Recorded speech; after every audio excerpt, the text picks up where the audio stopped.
Officially কিন্তু অন্নপূর্ণা ভান্ডারের notice চলে এসেছে, কারা পাবেন কারা পাবেন না পরিষ্কারভাবে কিন্তু নোটিশে বলে দেওয়া হয়েছে।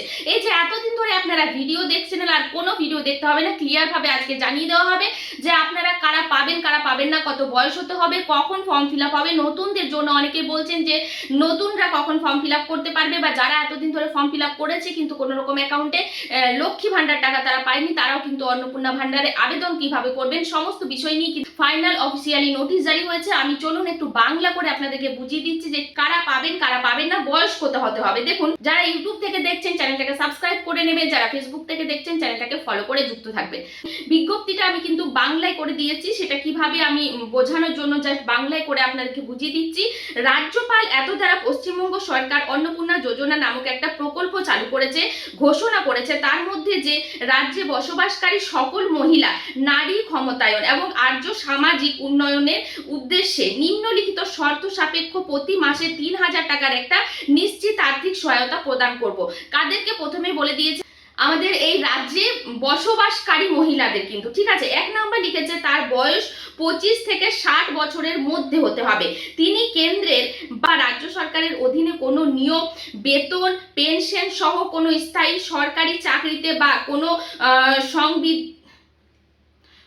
সংবিধিবদ্ধ সংস্থা, সরকারি উদ্যোগে, পঞ্চায়েত, পৌরসভা স্থানে ইত্যাদি স্থানে যদি কোনো সরকারি চাকরি করে সাহায্যপ্রাপ্ত থাকে, কোনো সরকারি চাকরি বা পেনশনের সাহায্যপ্রাপ্ত থাকে, শিক্ষা প্রতিষ্ঠানে শিক্ষক বা অশিক্ষক পদে ইত্যাদি চাকরিতে যদি নিযুক্ত থাকে, তাহলে কিন্তু তারা এই লক্ষ্মী ভান্ডার মানে তারা এই অন্নপূর্ণা ভান্ডার পাবেন না, ঠিক আছে। ৩ নাম্বার লিখেছে তিনি কোনো আয়কর দিচ্ছেন এমন যেন না হয়। আয়কর মানে ইনকাম ট্যাক্স দিচ্ছে, আপনার এত ধন দৌলত আছে আপনি ইনকাম ট্যাক্স দিচ্ছেন, তারা কিন্তু অন্নপূর্ণা ভান্ডার পাবেন না, যারা কিন্তু ইনকাম ট্যাক্স দেয়। তারপরে দেখুন লিখেছে নির্ধারিত মাসিক ৩,০০০ টাকা আর্থিক সহায়তা ১ জুন ২০২৬ সাল থেকে ডিরেক্ট 2026 সাল থেকে ডিরেক্ট বেনিফিট ট্রান্সফার মানে ডিবিটির মাধ্যমে সুবিধাভোগীদের নামে আধার সংযুক্ত ব্যাংক অ্যাকাউন্টে সরকারিভাবে ট্রান্সফার। আপনাদেরকে এতদিন বারবার করে বলেছি,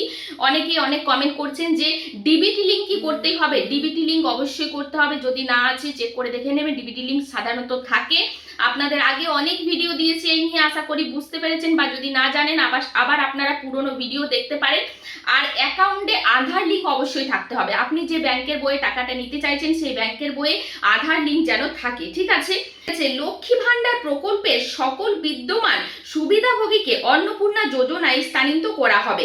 তবে এসআইআর 2026 চলাকালীন চিহ্নিত মৃত স্থানান্তরিত তালিকা থেকে বাদ পড়া এবং অনুপস্থিত ভোটার খসড়া তালিকা প্রকাশের দ্বিতীয় তালিকায় বাদ পড়া ভোটাররা এর অন্তর্ভুক্ত হবেন না।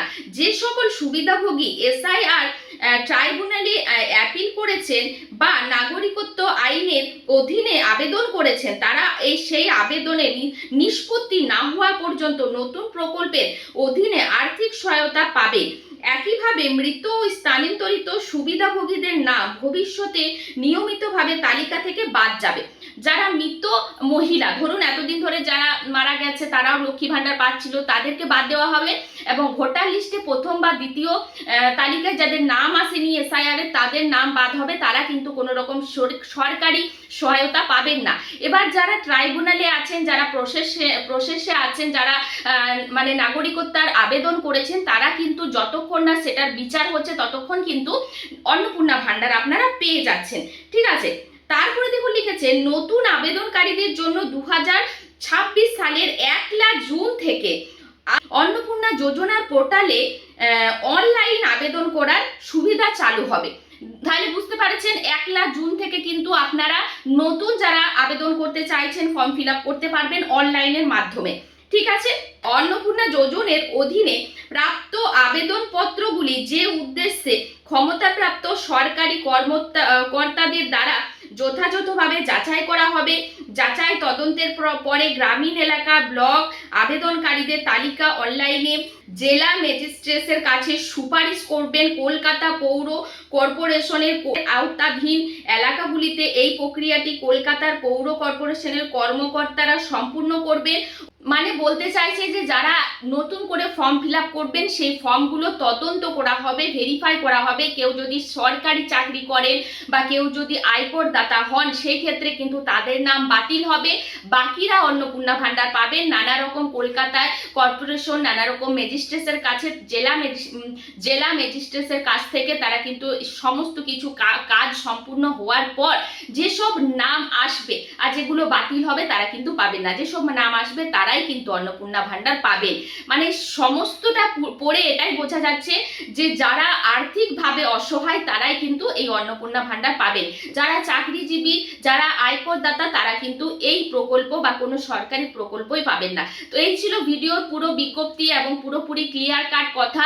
আশা করি আপনারা বুঝতে পেরেছেন। কমেন্ট করে জানাবেন, ভিডিওটা শেয়ার করে দেবেন। ভিডিওটা শেয়ার করলে আরো 5টা মানুষ জানতে পারবে।